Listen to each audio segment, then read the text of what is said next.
আসসালামু আলাইকুম। গল্পনাশ চ্যানেলের পক্ষ হতে আমি নেহা আপনাদের সকলকে স্বাগত জানাচ্ছি।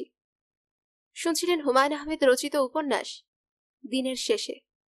আজ পর্ব ৩, অর্থাৎ শেষ পর্ব। জহির বসে আছে। তার বসে থাকতে ভালো লাগছে না, আবার উঠে চলে যেতেও ইচ্ছা করছে না। আজাহার নামের এই মানুষটির সবাইকে মুগ্ধ করে রাখার একটা ক্ষমতা আছে। জহির সাহেব। জি। দেখুন তাকিয়ে, এর নাম কি বলুন?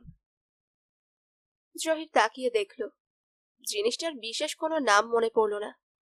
বাঁকানো ধরনের একটা ছোরা, ছোরার হাতলে নানান ধরনের কারুকার্য, নীল হলুদ কিছু পাথর বসানো। আজাহার সাহেব শান্ত গলায় বললেন, রাজপুত রমণীদের কাছে এই জিনিস থাকে, ওরা কোমরে গুজে রাখে। ওরও এটা জোগাড় করলো এবং ঘোষণা করলো এটা সে কিনেছে একটা খুন করার জন্যে। আমাকে সে খুন করবে। এখন বলুন, আপনাকে আপনার স্ত্রী এই কথা বললে আপনার শুনতে কেমন লাগতো? জহির বলল, ওরও খুব রসিকতা করে। আপনার সঙ্গে কি সে কখনো রসিকতা করেছে? না। তাহলে আমার সঙ্গে তার এত কিসের রসিকতা? আমি কি তাকে পা ধরে সেধেছিলাম, এসো তুমি আমাকে বিয়ে করে উদ্ধার করো? না, কখনো না। সে সায়েন্সের মেয়ে, আমি পড়াই ইতিহাস। তার এক বান্ধবীর সঙ্গে কি মনে করে সে আমার একটা ক্লাস করতে এলো। গল্পটা কি আপনি শুনতে চান? বলুন। আমি পড়াচ্ছিলাম সম্রাট অশোক এবং সম্রাট প্রিয়দর্শিনী। দুজন কি আসলে এক না ভিন্ন? কে সম্রাট অশোক, কে প্রিয়দর্শিনী? আমি ক্লাসে নানা রকম ড্রামা করতে পছন্দ করি। কিছু প্রাচীন ভারতীয় ভাষা জানি। গম্ভীর গলায় সেসব বলে একটা পুরনো আবহাওয়া তৈরি করি। এইসব দেখে এই মেয়ে অন্যরকম হয়ে গেল। অল্প বয়সী মেয়েদের মনে যখন প্রেম আসে তখন তা আসে টাইটাল ওয়েভের মতো। ওর নিজে তো ভেসেই গেল, আমাকেও ভাসিয়ে নিল। এই আমি একজন বুড়ো মানুষ, ওল্ড ম্যান। 13th নভেম্বর 1940 আমার জন্ম। আমার বয়স হিসেব করে দেখুন। এই মেয়ে তার যতটুকু না সর্বনাশ করেছে, আমার করলো তার চেয়ে বেশি। এখন সে বলে বেড়াচ্ছে অবিশ্বাস্য সব কথা। আমার এক বন্ধু নাকি রান্নাঘরে গিয়ে তার নাভিতে হাত দিয়েছে। আমার ওই বন্ধুটি চারিত্রিক দিক থেকে মহাপুরুষ ধরনের। সে মাঝে মাঝে আমার এখানে এসে তাস খেলতো। তার পক্ষে। আজহার সাহেব, আপনি বলেছিলেন এখানে তাস খেলা হয় না। বলেছিলাম? হ্যাঁ, শুরুতে বলেছিলেন। মাঝে মাঝে তাস খেলা হয়, once in a full moon. এই বাড়ি তো আর মসজিদ বা মন্দির না যেখানে তাস খেলা যাবে না। আপনি তাহলে পুরোপুরি সত্যি কথা বলছেন না? আরে ভাই, কি মুশকিল! পুরোপুরি সত্যি কথা তো কেউ বলে না। কেন বলবে? মানুষ তো আর কম্পিউটার না যে পুরোপুরি সত্যি কথা বলবে। একমাত্র কম্পিউটার পুরোপুরি সত্যি কথা বলে। এই জন্যেই কম্পিউটারের প্রেমে পড়া যায় না, মানুষের প্রেমে পড়া যায়।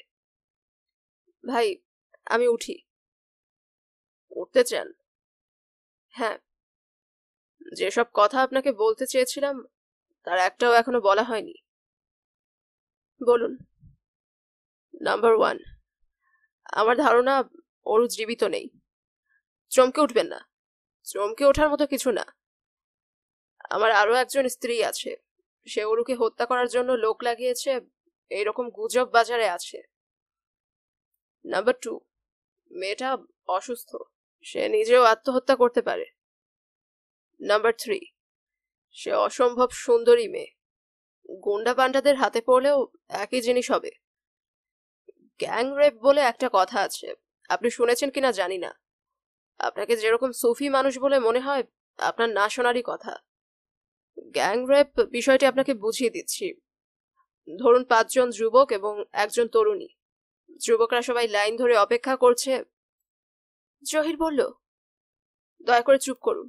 আপনি ক্রমাগত আজেবাজে কথা বলে যাচ্ছেন। কেন বলছেন?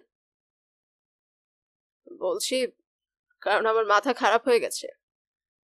মেয়েটা মারা গেলে আমি বিরাট বিপদে পড়ে যাব। পুলিশ কোনো না কোনো সূত্র বের করে আমাকে জেলে ঢুকিয়ে দেবে। বিজ্ঞ জজ সাহেব দড়িতে ঝুলিয়ে দেবেন। জজ সাহেবরা নিজেরা যেহেতু কখনো দড়িতে ঝোলেন না, তারা জানেন না ব্যাপারটা কি।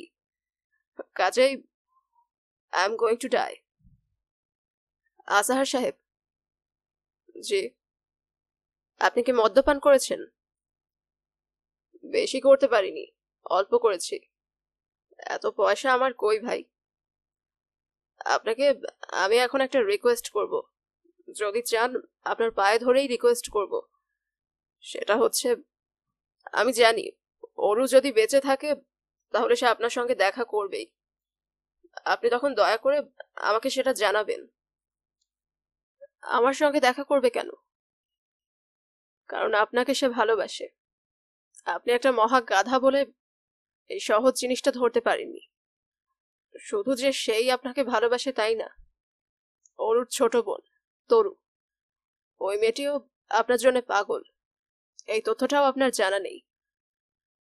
আপনি তো ভাই বিশ্বপ্রেমিক।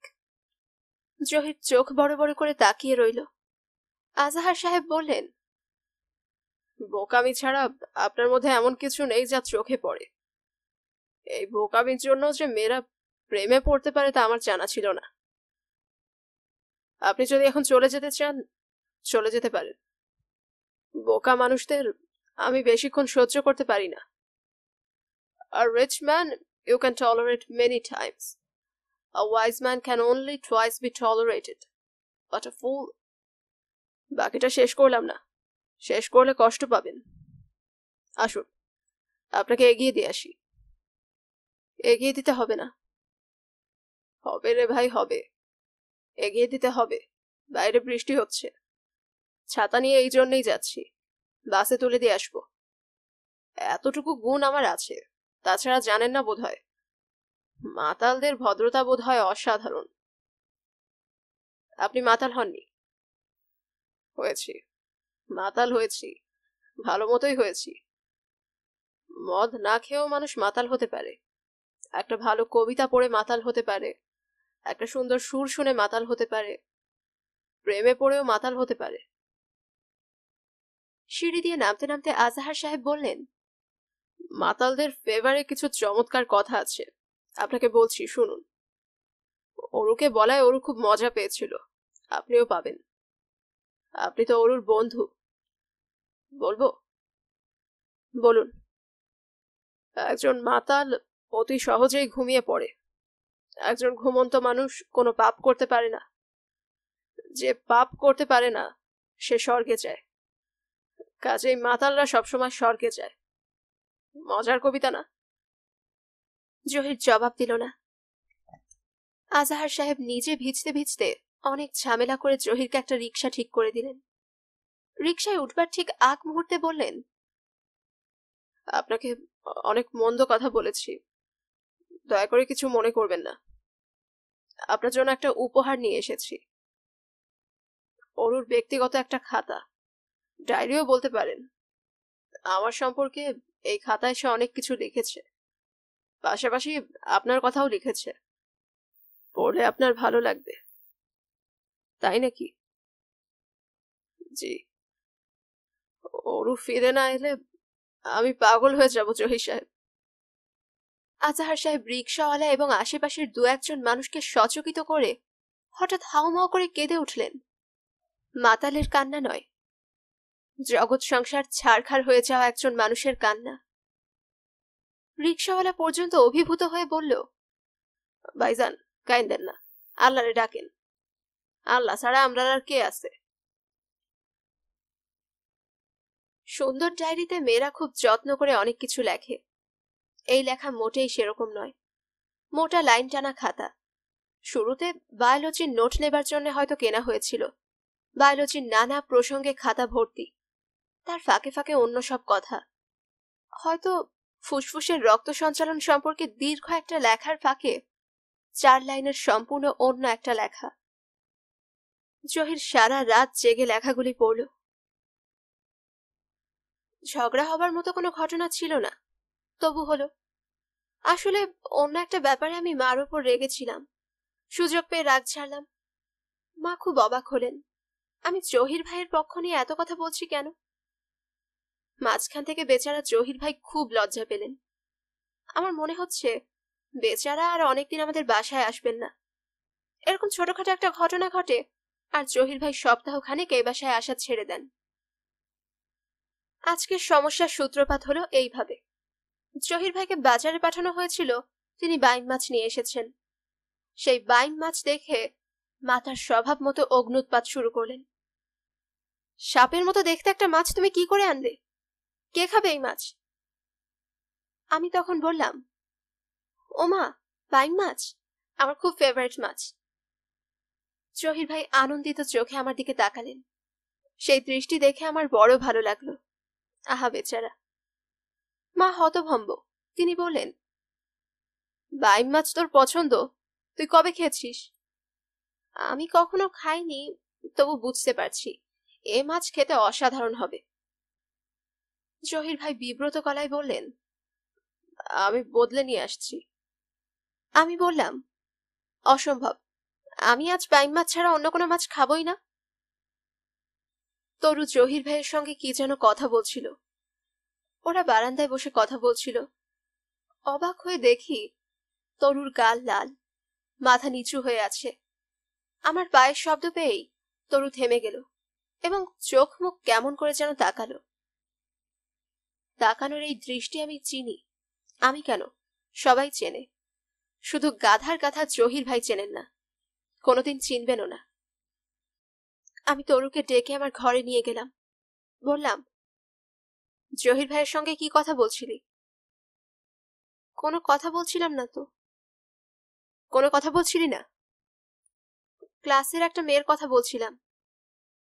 কি কথা? মেয়েটার নাম তৃষ্ণা। ও একটা ছেলের প্রেমে পড়েছে, ছেলেটা ওদের আত্মীয়। ওই গল্পটা বলছিলাম। কেন? কথায় কথায় চলে আসলো। ওর কথা তো তোমাকেও বলেছি। আমি হঠাৎ তরুর গালে প্রচন্ড চড় বসিয়ে দিলাম। এই কাজটা আমি কেন করলাম তরু কি বুঝতে পারলো? অবশ্যই পারলো। আমি যেমন মেয়ে, তরুও তো তেমনই মেয়ে। ও কেন পারবে না? ওকে চড়টা দিয়ে আমি দু হাতে নিজের মুখ ঢেকে কাঁদলাম। তরু আমাকে সান্ত্বনা দিতে চেষ্টা করলো। আহারে, কেন এত ভালো আমার বোনটা। জহির ভাইকে আমার এত ভালো লাগে কেন তা বুঝতে চেষ্টা করছি। কারণ নেই, কোনো কারণ নেই। এই মানুষটা একটা অকাট গাধা, একটা ছাগল। একবারের কথা, বরিশাল মেডিকেল কলেজ থেকে ঢাকায় ফিরছি। আমি বললাম, জহির ভাই আসুন, আমরা ডেকের বেঞ্চিতে বসে চাঁদের আলো দেখতে দেখতে যাই। গাধাটা বলল, ঠান্ডা লাগবে তো। আমি বললাম, লাগুক। আমি একা একা বসে আছি, গাধাটা কোত্থেকে একটা কম্বল নাকি কি যেন এনে আমার গায়ে জড়িয়ে দিল। যখন কম্বলটা জড়িয়ে দিচ্ছে তখন হঠাৎ কেন জানি আমার চোখে পানি এসে গেল। এর নামে কি ভালোবাসা? এই ভালোবাসা কোথায় লুকিয়ে থাকে? কোনো অজানা জগতে, কোনো অচেনা ভুবনে? কি করে সে আসে? কেন সে আসে? কেন সে আমাদের অভিভূত করে? জহির ভাই আমার পাশে বসলো। জড়সড় হয়ে বসলেন, একটু সরে বসলেন, যেন গায়ের সঙ্গে গা লেগে না যায়। আমি বললাম, এমন দূরে সরে বসেছেন কেন? আপনার কি ধারণা আমার গায়ের সঙ্গে গা লাগলে আপনার পাপ হবে? জহির ভাই বিড়বিড় করে কি যেন বললেন। আমি বললাম, আসুন তো, আপনি আমার কাছে সরে আসুন। তিনি কাছে এলেন। আমি মনে মনে বললাম, জনম জনম তবতরে কাঁদিব। কি আশ্চর্য! কেন কাঁদিব? কে আছে এই মানুষটির? হে ঈশ্বর, ভালোবাসা কি আমাকে বুঝিয়ে দাও। রাত কত হবে? 2টা? 3টা? না, তার চেয়েও বেশি। আমি দরজা খুলে বের হলাম। আকাশ ভেঙে জ্যোৎস্না নেমেছে। কি জ্যোৎস্না! জ্যোৎস্নায় মন এমন করে কেন? অনেকক্ষণ বসে রইলাম বারান্দায়। আমার মাথাটা হঠাৎ গন্ডগোল হয়ে গেল। আমি বসার ঘরে ঢুকলাম। ওখানে একটা খাটে জহির ভাই কদিন ধরে আছেন। আমি ঘরে ঢুকলাম খুব সাবধানে। আমি একটা ঘোরের মধ্যে আছি, কি করছি বুঝতে পারছি না। জহির ভাইয়ের খাটের পাশে বসলাম। আমার ধারণা তিনি ঘুমোচ্ছিলেন। আসলে তিনি ঘুমোচ্ছিলেন না। আমি পাশে বসা মাত্র জহির ভাই বললেন, অরু, তুমি ঘুমোতে যাও। আমি একটা কথা না বলে উঠে চলে এলাম। এরপরে কতবার দেখা হলো, আমরা দুজনে এমন ভাব করলাম যেন এমন একটি ঘটনা কোনোদিন ঘটেনি, কিংবা কে জানে, হয়তো সত্যিই এমন কোনো ঘটনা ঘটেনি, হয়তো এটা একটা স্বপ্ন দৃশ্য। করিম সাহেব জহিরকে ডেকে পাঠিয়েছেন, বেহারা দিয়ে স্লিপ পাঠিয়েছেন, তুমি দেখা করো, জরুরি। জহির স্লিপ পেয়েই সঙ্গে সঙ্গে আসতে পারল না। তাকে যেতে হলো সেজো সাহেবের কাছে। এই অফিসের 3 সাহেব, বড়, মেজো এবং সেজো। সবচেয়ে মেজাজি হচ্ছেন সেজো জন। অদ্ভুত কোনো কারণে তার ক্ষমতাও মনে হয় খুব বেশি। যদিও মানুষটা মিষ্টভাষী, কখনো রাগেন না। অফিসের যে কোনো কর্মচারী তার ঘরে ঢোকা মাত্র হাসি মুখে বলেন, আগে বলুন তো কেমন আছেন। কর্মচারী হাত কচলে বলবে, জি স্যার, আপনার দোয়া। আপনাকে আজ যেমন রোগা রোগা লাগছে কেন, বাড়িতে অসুখ বিসুখ?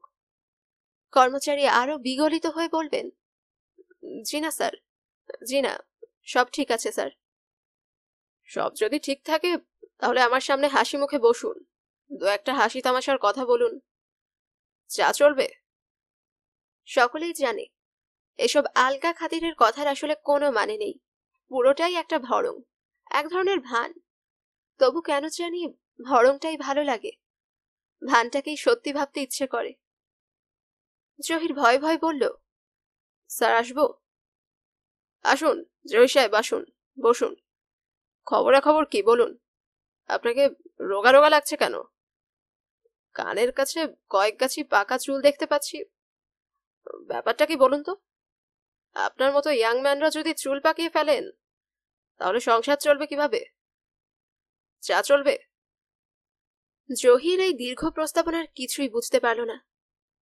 সেজু সাহেব বিনা কারণে গল্প করে সময় নষ্ট করার মানুষ নন, কিন্তু তার উদ্দেশ্যটাও জহির ধরতে পারছে না। কাজকর্ম কেমন চলছে সেটা জিজ্ঞেস করলেন। এই চাকরি কিভাবে পাওয়া গেল তাও জানতে চাইলেন। আমাদের দেশের অবস্থা 10 বছর পর কি হবে তাও বললেন। জহির হ্যাঁ হু ছাড়া কিছুই বলল না। সে কি বলবে? চা শেষ হবার পর সেজো সাহেব বললেন, আচ্ছা যান।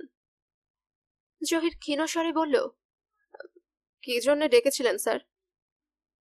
এমনিই ডেকেছিলাম, গল্প করার জন্য ডাকা। আমরা এক অফিসে কাজ করি, কেউ বড় কাজ করি, কেউ ছোট, তাতে তো কিছু যায় আসে না, সম্পর্ক তো রাখতেই হবে। আমেরিকায় আমি দেখেছি অফিসের বস এক টেবিলে বসে জেনিটারের সঙ্গে চা খাচ্ছেন। ক্যান ইউ ইমাজিন, একজন জেনিটার যার কাজ হচ্ছে বাথরুম পরিষ্কার করা। আচ্ছা জহির সাহেব যান, পরে দেখা হবে। জহির পুরোপুরি হতচকিত অবস্থায় বের হয়ে এলো। তৎক্ষণাৎ করিম সাহেবের সঙ্গে দেখা করতে গেল। করিম সাহেব কি একটা ফাইলের পাতা উল্টাচ্ছিলেন।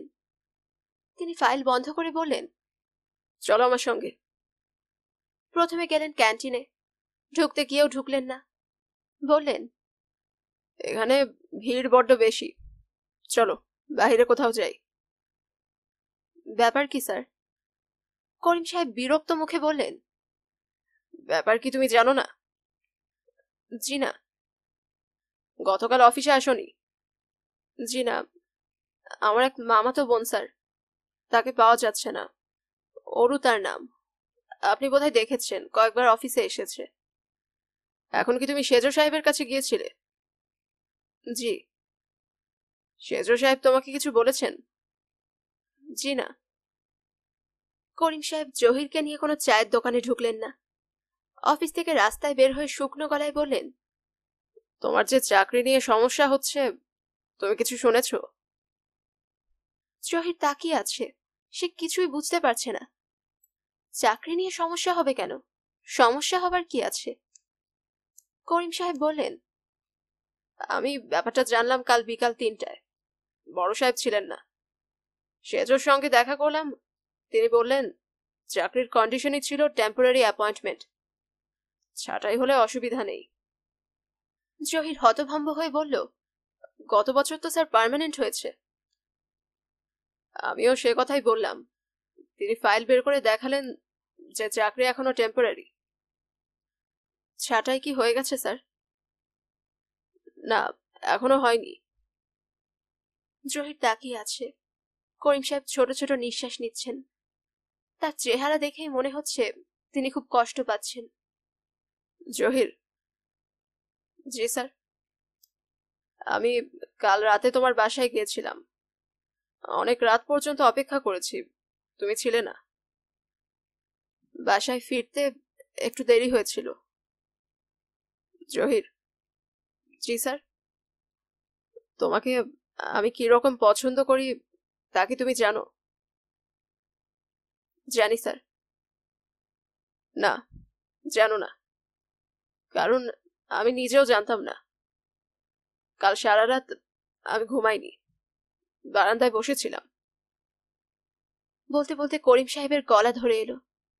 আসলে এই ছেলেটির প্রতি তার মমতার পরিমাণ তিনি এর আগে কখনো বুঝতে পারেননি। যে ছেলের 2 দিন পর বিয়ে, আজ তার চাকরির সমস্যা। এই ব্যাপারটা তাকে খুবই কষ্ট দিচ্ছে। কেন এমন হবে? জহির। জি স্যার। তোমার বিয়ের ব্যাপারটা ঠিক আছে তো? জি স্যার, এখনো আছে। ঠিক রাখবে। মেয়ে পক্ষদের কিছুই জানানোর দরকার নেই। তুমি ভয় পেও না, মানুষের ভাগ্য মানুষের কাছে না, আল্লাহর কাছে। একটা কিছু হবেই। জহির চুপচাপ দাঁড়িয়ে রইল। করিম সাহেব বললেন, হঠাৎ করে তোমার চাকরিটা নিয়ে সমস্যা কেন হলো তা বুঝতে পারছি না। ইউনিয়নের লিডার মকবুলকে বললাম, মকবুল বলল দেখবে, কিন্তু তার কথার মধ্যে কোনো জোর নেই। দেখলে তো এখনই দেখতে হবে, চাকরি চলে গেলে দেখার কি থাকবে। মকবুলটা একটা হারামজাদা। অর্ডার কি স্যার হয়ে গেছে? না, তবে হয়ে যাবে বলে মনে হচ্ছে সেজো সাহেবের কোনো রিলেটিভ ঢুকবে। একটা ছেলের নামে অ্যাপয়েন্টমেন্ট লেটারও ইস্যু হয়েছে। আমি এখন কি করি স্যার? করিম সাহেব কিছু বললেন না, মন খারাপ করে দাঁড়িয়ে রইলেন। তার বড় কষ্ট হচ্ছে। স্যার, আমি কি বাসায় চলে যাব, না অফিসে কাজ করব? বাসায় যাবে কেন? বাসায় যাবার কি আছে, অফিসেই থাকো। আল্লাহর উপর ভরসা রাখো। আশ্চর্যের ব্যাপার, এত ভয়াবহ একটা খবর, অথচ জহির কাউকেই তা দিতে পারল না। বরকত সাহেবের বাসায় গেল। শাহানা তার সঙ্গে একটা কথাও বললেন না। তরু এবং মিরু দুজনের কেউই বাসায় নেই। ওরা কোথায় জিজ্ঞেস করায় শাহানা তীক্ষ্ণ গলায় বললেন, আমি কি রেলের টাইম টেবিল, কে কোথায় গেছে হিসাব রাখবো? বরকত সাহেবও কোনো কথা বললেন না, শুধু দুবার বললেন তার শরীরটা ভালো না, মাথা ব্যথা। এটা আসলে প্রকারান্তরে বলে দেওয়া, তুমি এখন যাও। জহির বলল, ওর কি কোনো খবর পাওয়া গেছে মামা? না, খবর নিয়ে ভাবছিও না। No news is good news. আচ্ছা জহির, আমার অনেক দিনের ইচ্ছা ছিল তোমার বিয়ে উপলক্ষে ভালো কিছু দেওয়া। একজোড়া কানের দুল কেনা হয়েছে, তুমি মেয়েকে যে গয়না পাঠাবে তার সাথে দিয়ে দিও। দুল জোড়া তরুর কাছে আছে, ওই নিয়ে আরেকদিন আলাপ করব। আজ যাও, শরীরটা ভালো না, মাথা ধরেছে। জহির উঠে পড়ল। তার ভাগ্যটা অদ্ভুত। খুব কষ্টের সময় সে আশেপাশে কাউকে পায় না যাকে কষ্টের কথাটা বলা যায়। সে যদি এখন আসমানির কাছে চলে যায় তাহলে কেমন হয়? সে কি আসমানিকে বলতে পারে না, আসমানি, আজ আমার খুব কষ্টের দিন, আজ আমার চাকরি চলে গেছে? নাকি সে সেজো সাহেবের বাড়িতে যাবে, সেজো সাহেবের স্ত্রীকে বলবে, ম্যাডাম 7 দিন পর আমার বিয়ে, অথচ কোনো পীর সাহেবের কাছে গিয়ে দোয়া চাওয়া যায় না? তাদের কত রকম ক্ষমতার কথা শোনা যায়। সত্যি সত্যি হয়তো তাদের ক্ষমতা আছেও, সবাই সেসব ক্ষমতার খবর রাখে না। জহির কোথাও গেল না। কলা বাগানে বাচ্চাদের পার্কের একটা বেঞ্চিতে অনেক রাত পর্যন্ত বসে রইল। ঘরে ফিরতে ইচ্ছে করছে না। আজ অসম্ভব গরম পড়েছে। তার বুক কাঁপছে। সে খুব একটা ভরসা পাচ্ছে না। এরকম হচ্ছে কেন? কেন এরকম হচ্ছে? বারবার সুশীতল একটা নদীর ছবি শুধু মনে আসছে, যে নদীতে গা ডুবিয়ে শুয়ে থাকা যায়, যে নদীর জলের খুব প্রবল টান, প্রবল টানে শুধু দক্ষিণের দিকে ভেসে ভেসে যাওয়া। দক্ষিণে সমুদ্র, তারও দক্ষিণে কি? আকাশ মেঘলা, ফোটায় ফোটায় বৃষ্টি পড়ছে। জহির একসময় উঠল। জহিরের ঘরের দরজা খোলা, বাতি জ্বলছে। জহির বারান্দায় থমকে দাঁড়ালো। ভেতর থেকে গুনগুন করে গান শোনা যাচ্ছে। জনম জনম তব তরে কাঁদিব, যতই ভাঙিবে খেলা ততই সাধিব, তোমারই নাম গাহি তোমারই প্রেম চাহি, ফিরে ফিরে নীতি তব চরণে আসিব। খুব কষ্টের একটা গান, কিন্তু গাওয়া হচ্ছে হাসি তামাশা করে, যেন এটা মূল গানের একটা প্যারোডি, যেন কোনো একটা হাসির গান। জহির ঘরে ঢুকতে ঢুকতে বলল, কখন এসেছ অরু? অরু বলল, অনেকক্ষণ। আপনার চাবি খুঁজে পাইনি বলে তালা ভেঙেছি, সরি ফর দ্যাট। তবে আপনার অনেক কাজ করেছি, রান্না করেছি। আসুন দুজনে খেতে বসি। নাকি গোসল করবেন? যদি গোসল করতে চান গরম পানি করে দিতে পারি। বলতে বলতে অরু মিষ্টি করে হাসলো। জহির কিছুই বলতে পারছে না, অবাক হয়ে তাকিয়ে আছে। অরু বলল, আপনি এত অবাক হচ্ছেন কেন? আপনি নিশ্চয়ই জানতেন আমি একদিন আসব। জানতেন না? জানতাম। অরুকে কেমন রোগা রোগা লাগছে। তার চোখের নিচে কালি, গাল ঈষৎ লালচে। সম্ভবত গায়ে হাত দিয়ে উত্তাপ টের পাওয়া যাবে। জহির ভাই, বলো। আপনার মনে যদি কোনো কঠিন প্রশ্ন থাকে তার উত্তর খেতে খেতে দেওয়া যাবে। আরেকটা কথা, আপনাকে এমন লাগছে কেন? ভয়ঙ্কর কিছু ঘটেছে? না। তাহলে মুখ এমন গোমড়া করে রাখবেন না। আজাহারের প্রেমে পড়েছিলাম কেন জানেন? ওই লোকটা মুখ গোমড়া করতে পারতো না। ভয়ঙ্কর কঠিন সময়েও হেসে ফেলতো। আর এমন সুন্দর করে হাসতো যে তার সব অপরাধ ক্ষমা করে দিতাম। তাকে বুকে জড়িয়ে ধরে বলতে ইচ্ছে করত, ফিরে ফিরে নীতি তব চরণে আসিব। জহির অবাক হয়ে লক্ষ্য করল অরুর চোখে পানি এসে গেছে। সে চোখ মুছছে। অরু বলল, এত অল্প সময়ে বেশি কিছু রাখতে পারিনি। একটা পচা বেগুন ছিল, ভর্তা করে ফেলেছি। পচা বেগুনের ভর্তা খুবই ভালো জিনিস। ডাল রান্না হয়েছে। আমার ধারণা ডালের মধ্যে তেলাপোকা ডিম পেড়েছিল। কেমন তেলাপোকা তেলাপোকা গন্ধ। আপনার স্ত্রী আসমানি এসে সব ঠিক করবে। জহির বলল, এতদিন কোথায় ছিলে? মাই গড, একেবারে জীবনানন্দ দাস। এতদিন কোথায় ছিলে? হাসপাতালে ছিলাম, এমআর করিয়েছি। এমআর কি জানেন? না। পেটে যদি আনওয়ান্টেড কোনো শিশু চলে আসে, তাহলে আধুনিক ডাক্তারি শাস্ত্র মাকে কোনো রকম কষ্ট না দিয়ে শিশুটিকে মেরে ফেলতে পারে। শিশুটি হয়তো কষ্ট পায়, কিন্তু সে তার কষ্টের কথা কাউকে বলতে পারে না বলে আমরা তা জানি না। জহির ভাই, আপনি এমন ঘৃণা ঘৃণা চোখে আমার দিকে তাকাচ্ছেন কেন? আপনার কি মনে হচ্ছে আমি একজন খুনি? না। আমি জানি হচ্ছে। আপনার চোখ দেখে বুঝতে পারছি। আপনার কোনো দোষ নেই। আমার নিজেরও নিজেকে খুনি মনে হচ্ছে। সারাক্ষণ মনে হয় ওই শিশুটা দূর থেকে আমাকে দেখছে। আমার কি ধারণা জানেন? আমার ধারণা ওই শিশুটা একটা মেয়ে। আমি ওর নাম দিয়েছি রাত্রি, যদিও তার এখন আর কোনো নামের দরকার নেই। রাত্রি নামটা কি সুন্দর না জহির ভাই? হ্যাঁ, সুন্দর, খুব সুন্দর। আপনার যদি কোনোদিন মেয়ে হয়, আপনি ওর নাম রাখবেন রাত্রি। আচ্ছা, রাখবো। প্রমিস করুন। করছি। না, এভাবে করলে হবে না, আমার হাত ধরে করুন। জহির অরুর হাত ধরল, নরম গলায় বলল, যে কাজটা করে তুমি এত কষ্ট পেলে, সে কাজটা কেন করলে? রাগ করে করলাম জহির ভাই, প্রচন্ড রাগ হলো, সবার উপর রাগ, ওই বুদ্ধিমান অথচ হৃদয়হীন মানুষটার ওপর রাগ। কেন জানি আপনার ওপরও রাগ হয়েছিল। আমি তো তোমার রাগের যোগ্য নই অরু। আমি অতি নগণ্য একজন, অতি তুচ্ছ। হ্যাঁ, তুচ্ছ, তুচ্ছ তো বটেই। অরু ভাতের থালা সরিয়ে উঠে পড়ল। জহির বলল, কি হয়েছে? অরু বলল, বুঝতে পারছি না, সম্ভবত বমি আসছে।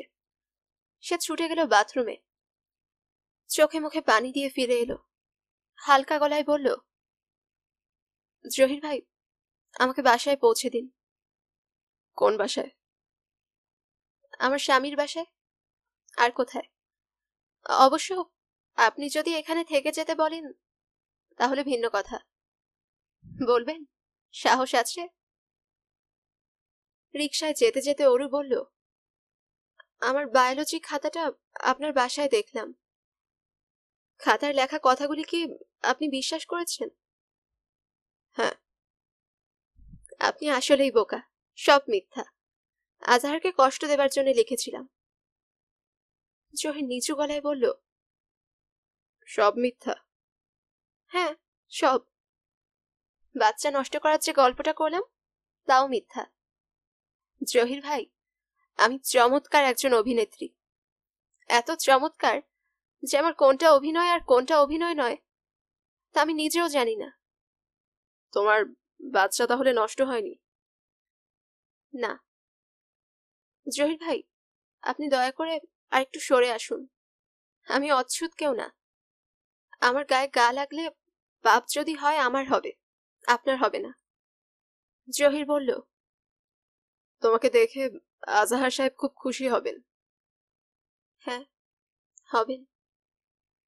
আচ্ছা জহির ভাই, একটা মজার কথা বলি। বলো। মাঝে মাঝে আপনার বোকামিতে আমার গা জ্বলে যায়, আবার আপনার এই বোকামিটাকে আমি ভালোবাসি, সেই সঙ্গে আপনাকেও। অরু, চুপ করো তো। অরু হাসতে হাসতে বলল, আরে বাবা, অভিনয় করছি। আপনি কি ভাবছেন এগুলো সত্যি কথা? কোন সুস্থ মাথার মেয়ে কি রিকশায় বসে প্রেমের সংলাপ বলতে পারে? আপনি নিজেকে যতটা বোকা ভাবেন, আসলে আপনি তার চেয়েও বোকা। জহির চুপ করে রইল। ওর গুনগুন করছে, জনম জনম তব তরে কাঁদিব। এটা বোধহয় তার খুব প্রিয় গান। একটা সূক্ষ্ম কোনো পরিবর্তন ঘটে গেছে। কেউ কিছু বলছে না, কিন্তু বোঝা যাচ্ছে। সব বলতে হয় না, না বললেও অনেক কিছু বোঝা যায়।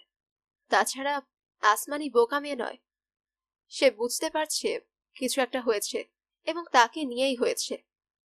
সেই কিছুটা কি তাকে কেউ বলছে না, কখনো বলে না। সে কি নিজেই কাউকে জিজ্ঞেস করবে? এতটা নির্লজ্জ কি সে হবে?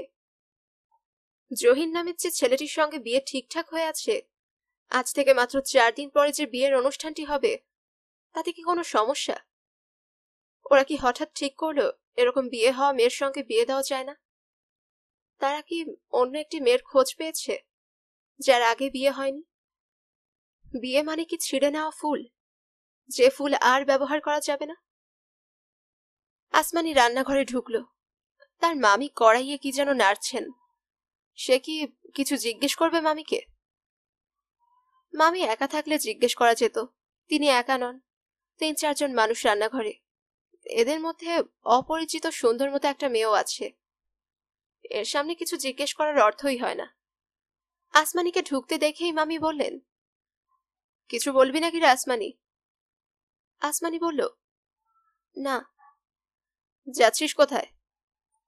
কোথাও না। আসমানি লক্ষ্য করল রান্নাঘরে উপস্থিত সবাই এক দৃষ্টিতে তাকিয়ে আছে। সমস্যাটা কি?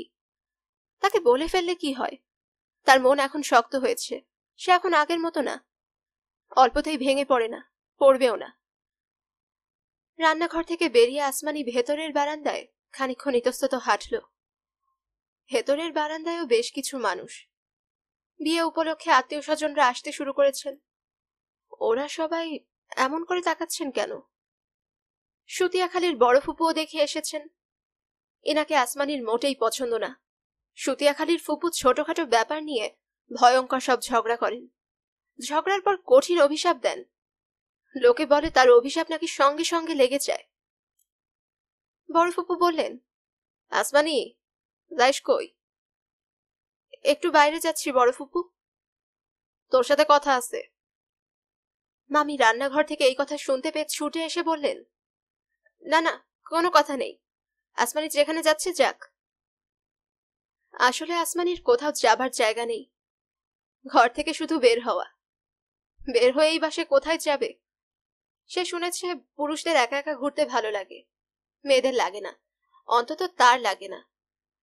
তার সবসময় ইচ্ছে করে পাশে কাউকে না কাউকে নিয়ে হাঁটতে। হাঁটার সময় ছোটখাটো দু একটা কথা হবে, গল্প হবে, হাসাহাসি হবে, তবেই না হেঁটে আনন্দ। আসমানি একটা রিক্সা নিল। রিক্সাওয়ালাটা বেশ মজার। কোথায় যাবে কিচ্ছু জিজ্ঞেস করেনি, উঠে বসার সঙ্গে সঙ্গে চালাতে শুরু করেছে, যেন সে আসমানির গন্তব্য জানে। আসমানিও কিছু বলল না, যাক না যেখানে যেতে চায়। আচ্ছা, ওই লোকটার বাসায় হঠাৎ কি উপস্থিত হলে কেমন হয়? খুব কি অন্যায় হয়? না, কোনো অন্যায় হয় না। থাক, বাসা ভর্তি লোকজন থাকলে সে লজ্জা পাবে। আসমানি আবার ভাবল, লোকজন বোধহয় থাকবে না, ওই লোকটা বড় একা। জহির দরজা খুলে তাকিয়ে রইল। আসমানি লাজুক গলায় বলল, আসবো? আসমানির পরনে হালকা সবুজ রঙের একটা শাড়ি, চুলগুলি বেনি করে বাঁধার কারণে তাকে বালিকা বালিকা দেখাচ্ছে। জহির বলল, এসো। কি করছিলেন? রান্না করছিলাম। আপনি কি নিজেই রান্না করেন? মাঝে মাঝে করি, তবে বেশিরভাগ সময় বাইরেই খাই। ঘরে একটা কাজের লোক আছে, ও আবার রান্না জানে না। বসবো? বসো বসো। কেন বসবে না? আপনাকে আজ অন্যরকম দেখাচ্ছে কেন? মনে হচ্ছে খুব কষ্টে আছেন। আপনার কি হয়েছে? কিছু হয়নি। মনে হচ্ছে আপনার শরীর খুব খারাপ। না, আমার শরীর খারাপ না। ইস, ঘরটা আপনি এত বিশ্রী করে রেখেছেন। এত ক্যালেন্ডার কেন আপনার ঘরে? পুরনো ক্যালেন্ডারও দেখে আছে। ফেলতে মায়া লাগে, তাই না? হ্যাঁ, আমারও মায়া লাগে। আমিও সব পুরনো জিনিস জমা করে রাখি। আপনি আজ কি রান্না করছেন? তেমন কিছু না, ভাত আর ডিম। আসমানি কিছুক্ষণ চুপ করে থেকে বলল, আপনার সম্পর্কে আমি খুব একটা অদ্ভুত কথা শুনেছি। আপনি নাকি 7 বছর বয়স থেকে মিথ্যা কথা বলেন না। কার কাছ থেকে শুনেছো? যার কাছ থেকেই শুনি না কেন, সত্যি না মিথ্যা সেটা বলুন। ঠিকই শুনেছ।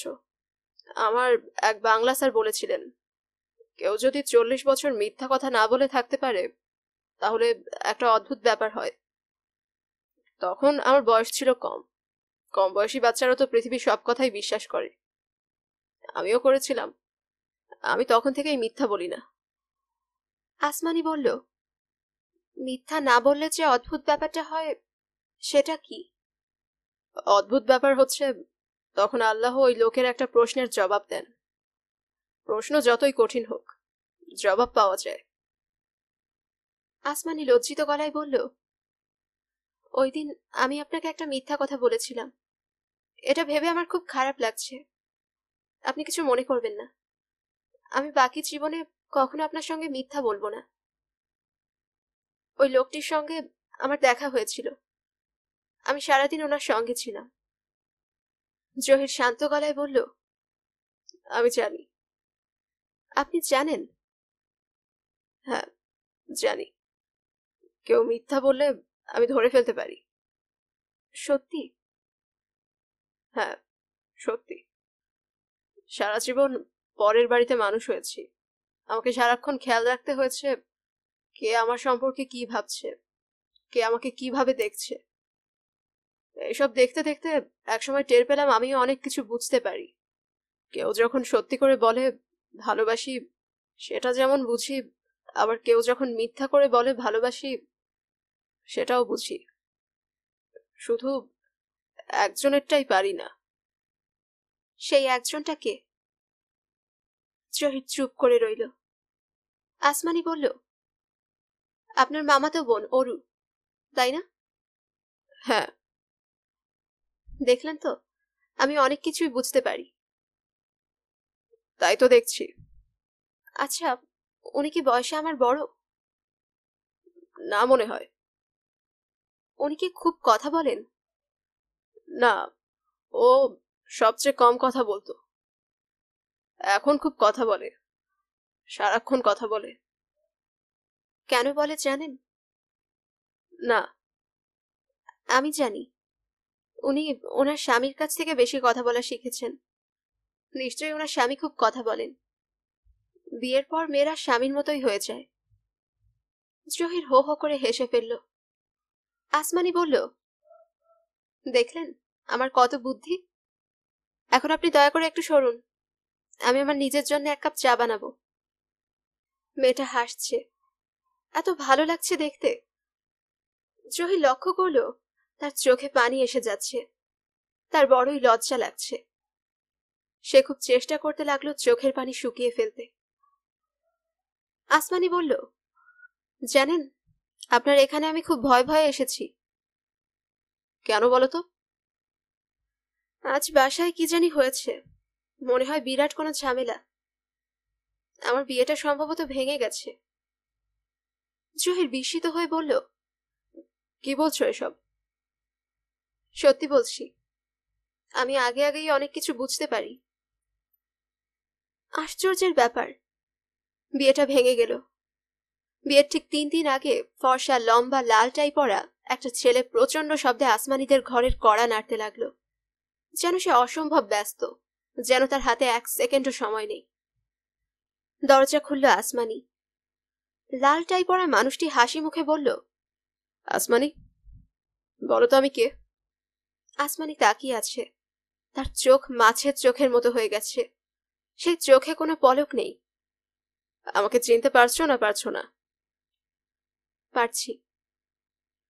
আমি ভেতরে আসবো না আসবো না? আসুন। দরজা ধরে দাঁড়িয়ে থাকলে আসবো কি করে? আসমানি দরজা ছেড়ে দিল। মানুষটি হাসতে হাসতে বলল, আমি যে আসবো তা তো সবাইকে টেলিগ্রাম করে জানিয়েছি, কেউ তোমাকে কিছু বলেনি? না।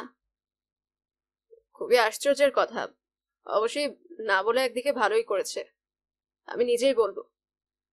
কিন্তু এখন আমার কেন জানি মনে হচ্ছে তুমি আমাকে চিনতে পারছো না। পারছি, পারবো না কেন? আমি জানি আমার ওপর তোমার প্রচন্ড রাগ। আমার একটা গল্প আছে, গল্পটা শুনলে রাগ থাকবে না। আসমানি শান্ত গলায় বলল, আমার কিছুই শুনতে ইচ্ছে করছে না। ইচ্ছে না করলেও শুনতে হবে, এবং এখানে দাঁড়িয়ে এই গল্প আমি বলবো না। আমি গাড়ি নিয়ে এসেছি, লেটস গো। আমার কোথাও যেতে ইচ্ছে করছে না। যেতে ইচ্ছে না করলেও তুমি যাবে। If I call you, you have to be দেয়ার।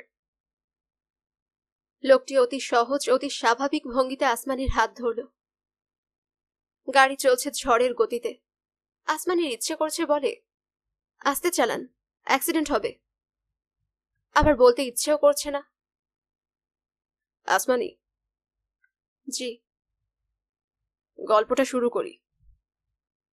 আমাদের হেলথ ইন্স্যুরেন্সের জন্য একটা মেডিকেল চেক আপ হয়। সেই চেক আপে আমার একটা ম্যালিগনেন্ট গ্রোথ ধরা পড়ে। ডাক্তাররা আমার আয়ু বেঁধে দিলেন 3 বছর। এইসব খবর তোমাকে দিলাম না, শুধু বিয়েটা ভেঙে দিলাম। আসমানি, জি। তুমি মেরাকেলে বিশ্বাস করো? মেরাকেল, বাংলা শব্দটা মনে পড়ছে না। অবিশ্বাস্য ধরনের কিছু বলতে পারো। বিশ্বাস করি। আমি করতাম না, এখন করি। কারণ পৃথিবীর যে অল্প কিছু লোক ক্যান্সার জয় করেছে, আমি তাদের একজন। আজ আমার শরীরে কোনো ক্যান্সার নেই। আজ আমি একজন সুস্থ মানুষ। বলতে বলতে লোকটি বাঁ হাত আসমানির কোলের ওপর রেখে আসমানির দিকে তাকিয়ে হাসল।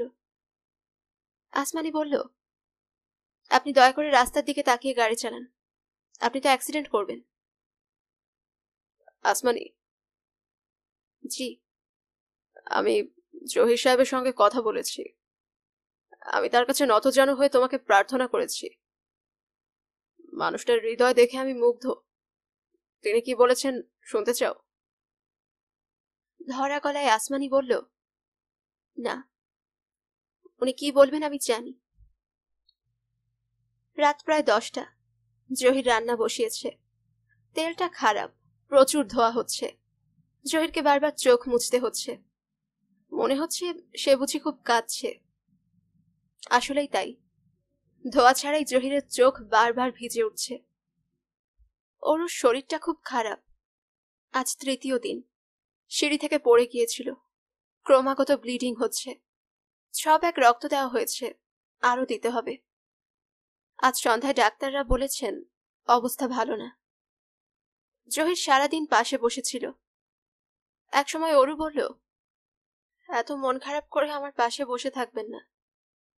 আমার পাশে বসতে হলে হাসি মুখে বসতে হবে। জহির বলল, আমি তোমার মতো কথায় কথায় হাসতে পারি না। ইচ্ছা করেন না, তাই পারেন না। ইচ্ছা করলেই পারবেন। জহির বলল, সত্যি করে বলো তো, তোমার কি খারাপ লাগছে? অরু ক্লান্ত গলায় বলল, নিজের জন্য লাগছে না, বাচ্চাটার জন্য লাগছে। এত সুন্দর পৃথিবীর কিছুই সে দেখবে না, না দেখেই মরে যাবে। চুপ করে শুয়ে থাকো অরু, বেশি কথা বলা বারণ। জহির ভাই, আসমানি কি তার স্বামীর সঙ্গে চলে যাবার আগে আপনার সঙ্গে দেখা করতে এসেছিল? হ্যাঁ। কিছু বলেছিল? না। অরু বলল, আপনি খুব ভাগ্যবান মানুষ জহির ভাই। কেন বলো তো? এই মেয়েটি জনম জনম আপনার জন্য কাঁদবে। এত বড় সৌভাগ্য কজন পুরুষের হয় বলুন? বড্ড ধোয়া হচ্ছে। জহির রান্নাঘর থেকে বারান্দায় চলে এলো। অবাক হয়ে দেখল বারান্দায় রেলিং ধরে আজাহার সাহেব দাঁড়িয়ে আছেন। খুব আগ্রহ নিয়ে তাকিয়ে আছেন আকাশের দিকে। জহিরকে দেখেই বললেন, অরুর খুব শখ ছিল তার মেয়ের নাম রাখবে রাত্রি। কেন জানেন? কারণ রাত্রি কখনো সূর্যকে পায় না। অবশ্য তাতে তার কোনো ক্ষতি নেই, কেননা তার আছে অনন্ত নক্ষত্র বিধি। আজাহার সাহেব চাদরে চোখ মুছতে মুছতে বললেন, ভাই, আপনাকে একটা খারাপ খবর দিতে এসেছি। আপনি দয়া করে আকাশের দিকে তাকান, মনটাকে শক্ত করেন। শেষ হলো হুমায়ুন আহমেদ রচিত উপন্যাস দিনের শেষে। আপনাদের যদি আমার গল্প পাঠ ভালো লাগে তবে অবশ্যই লাইক করবেন, কমেন্ট করবেন এবং বেশি বেশি শেয়ার করবেন। যারা গল্পনাস চ্যানেলটিকে সাবস্ক্রাইব করেছেন তাদেরকে অসংখ্য ধন্যবাদ, এবং যারা করেননি তাদের কাছে অনুরোধ রইল চ্যানেলটিকে সাবস্ক্রাইব করে ফেলুন। পাশে থাকা বেল আইকনটিও ক্লিক করে রাখবেন, এতে করে আমি কোনো নতুন গল্প বা উপন্যাস আপলোড করলেই আপনারা তা নোটিফিকেশন পাবেন। সকলে সুস্থ থাকবেন এবং আমাদের পাশে থাকবেন এই কামনায় আজকের মতো এখান থেকেই বিদায় নিচ্ছি।